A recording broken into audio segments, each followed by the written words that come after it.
Admiral Zexithar stood upon the gleaming bridge of his flagship, the Void Reaper, its crystalline surfaces reflecting the cold light of distant stars.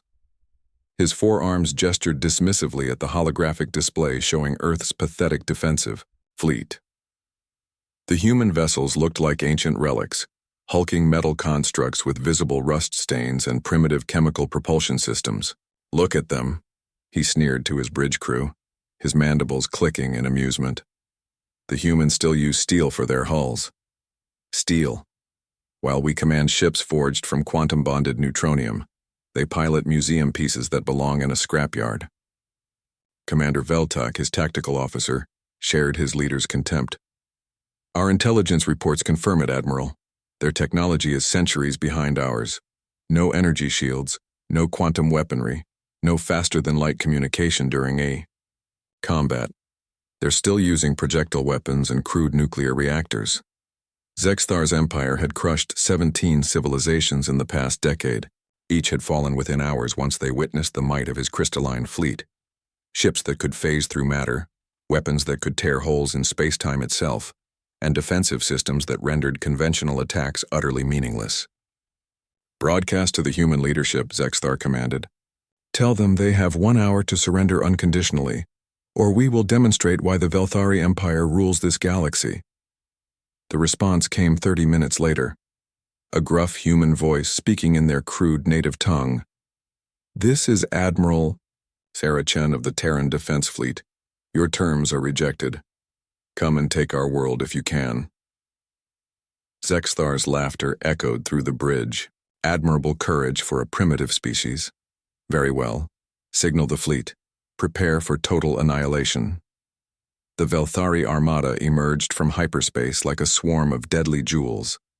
300 ships, each one a masterpiece of advanced engineering, their hulls shimmering with quantum fields that made them nearly invulnerable. Zexthar expected the humans to flee in terror, as so many others had before. Instead, the human fleet moved to intercept. "Sir," Veltok reported, his voice tinged with confusion, "the humans are advancing. Their formation is surprisingly disciplined." Zexthar studied the tactical display. 50 human ships, arranged in a loose sphere formation, accelerating directly toward his vastly superior force. Their vessels looked even more pathetic up close. Scarred metal hulls held together with what appeared to be welded patches, crude sensor arrays jutting out at odd angles, and weapon systems that belonged in a museum.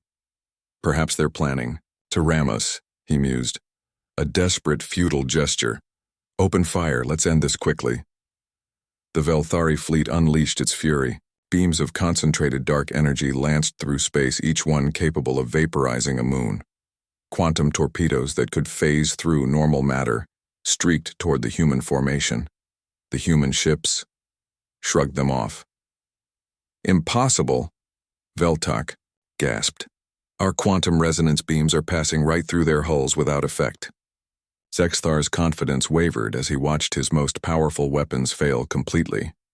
The dark energy beams struck human ships and simply dissipated, as if hitting some invisible barrier.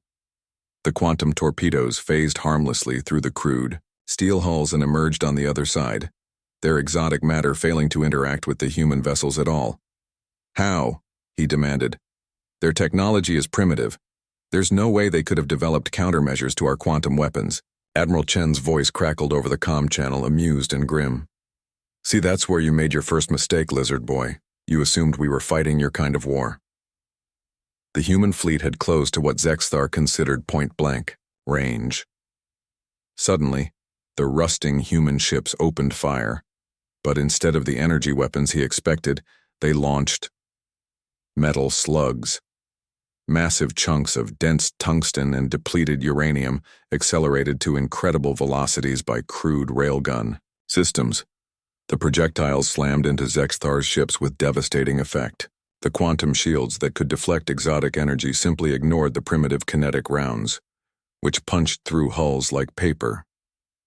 Explosions bloomed across the Velthari formation as ship after ship succumbed to what amounted to very fast rocks.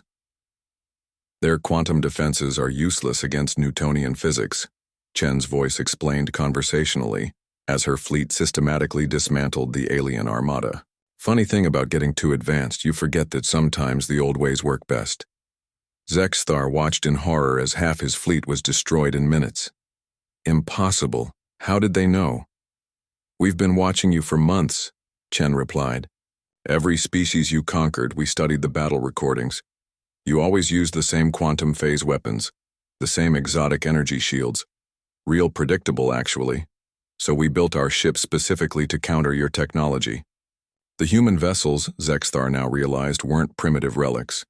They were purpose-built weapons designed to exploit the Velthari's over-reliance on exotic technology.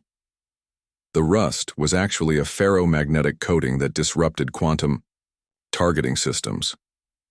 The crude appearance masked sophisticated armor designed to absorb and redirect energy weapons while remaining vulnerable to nothing but kinetic impacts the humans were very careful to avoid. But your hulls, Veltak stammered, they're just steel. Steel's pretty good at stopping most things, Chen said cheerfully, especially when it's 3 meters thick and backed by adaptive armor plating. Plus, it's really hard to phase shift, something that doesn't interact with quantum fields to begin with. Zexthar's flagship shuddered as tungsten slugs punched through its crystalline hull. Retreat, he screamed. Full retreat. But it was too late. The human ships had positioned themselves perfectly, cutting off escape routes with the patient precision of experienced hunters. One by one, the jeweled ships of the Velthari Empire were reduced to glittering debris. As the Void Reaper began its death spiral toward Earth, Zexthar received one final transmission from Admiral Chen. Next, time you want to conquer someone? Maybe don't spend a century broadcasting exactly how your weapons work. We humans may be primitive, but we're real good at learning from our mistakes. Can't say the same for you. The last thing Zexthar saw was a rust-stained human destroyer, its crude hull scarred but intact, moving through the wreckage of his once mighty fleet. In the end, it wasn't advanced technology that had defeated him. It was the most human trait of all, the stubborn refusal to fight fair when survival was at stake. Earth's defenders had won not through superior firepower but through superior adaptation. The galaxy's newest apex predators didn't need quantum weapons or crystalline hulls. They just needed to be clever, patient, and absolutely ruthless when it mattered most, and that, as any human could tell you, was more than enough.